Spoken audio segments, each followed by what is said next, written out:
icLAAo. I can't lose. No reality where I lose. Ever.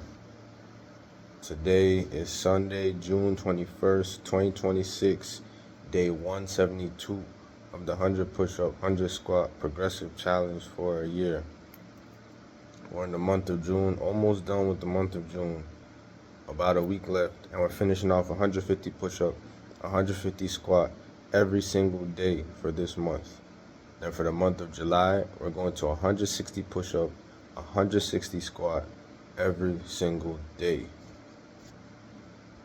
Let's go.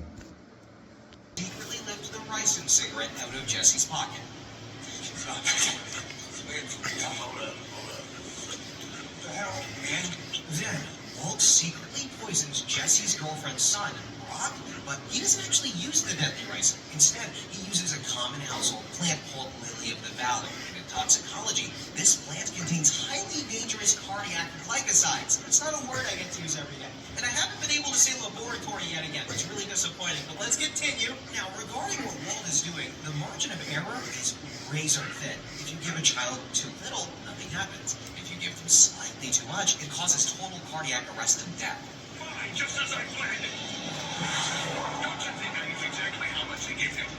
And I had it all measured out. Come on. Walt calculates the absolute perfect non-lethal dosage to make sure the kid is severely ill without killing him. He essentially acts like a criminal version of Paracelsus, the famous historical scientist who found the entire field of toxicology by discovering that the exact dose is what makes a poison deadly. Walt uses this perfectly calculated biological attack to manipulate Jesse's anger, making him believe Gus stole the ricin and poisoned the kid. Who do you know? Who's okay with using children? Jesse, who do you know? Who's allowed children to be murdered? Walt takes a razor-thin toxicological margin of error and uses it to perfectly manipulate Jesse's RV battery. They're basically facing a death sentence. But Walt gathers up loose coins, galvanized metal, and leftover chemicals to build a makeshift battery from scratch.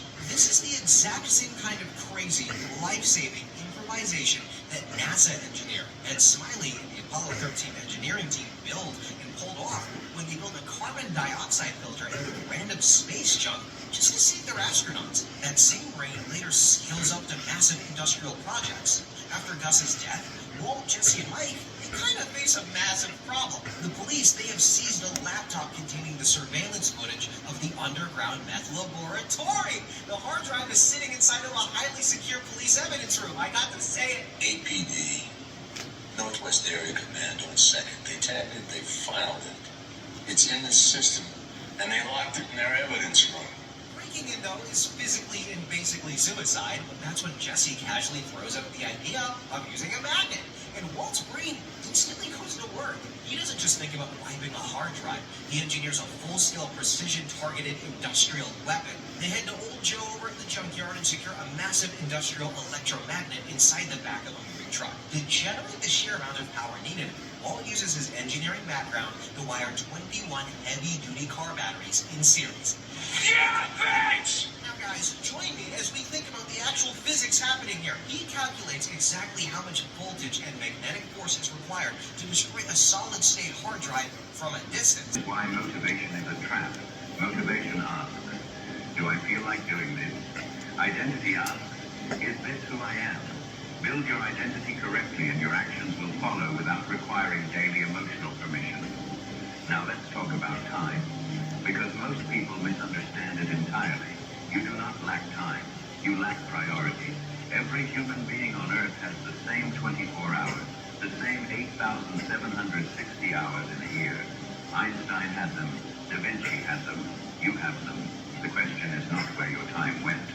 The question is what decision you made with every single hour.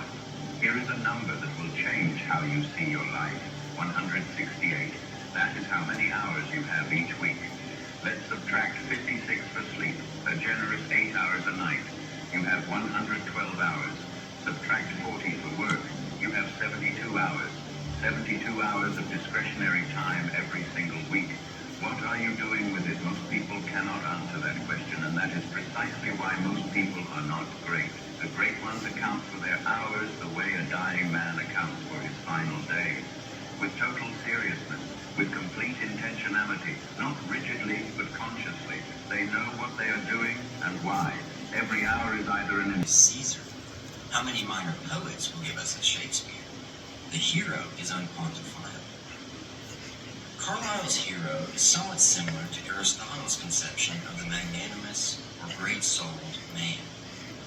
The great-souled man is a man who possesses archetypal human virtue in the active sense, meaning he acts upon the world as opposed to having a more contemplative nature. The magnanimous man is a person of action. In Carlyle's conception, the hero isn't perfect, though. The world is filled with contradictions that the hero has to deal with. Thus, all heroes will be flawed. It's precisely because they aren't perfect that they can serve as a pattern for others to imitate. This imitation is the force that moves history forward. For example, Alexander the Great and his phalanxes set the template for ancient warfare. It would be hundreds of years before his methods were defeated. Likewise, Napoleon used artillery in overwhelming fashion, which no one had ever done before. Future generals took note and copied his tactics. But Carlyle's heroes aren't just military or political figures. He identified 6 types of hero, encompassing all facets of human life. There is the divine hero, like Odin, the prophet, like Muhammad, the poet, like Shakespeare, the priest, like Martin Luther, the man of letters, like Rousseau, and the king, like Napoleon. Thus, there is a hero for every interest one can have.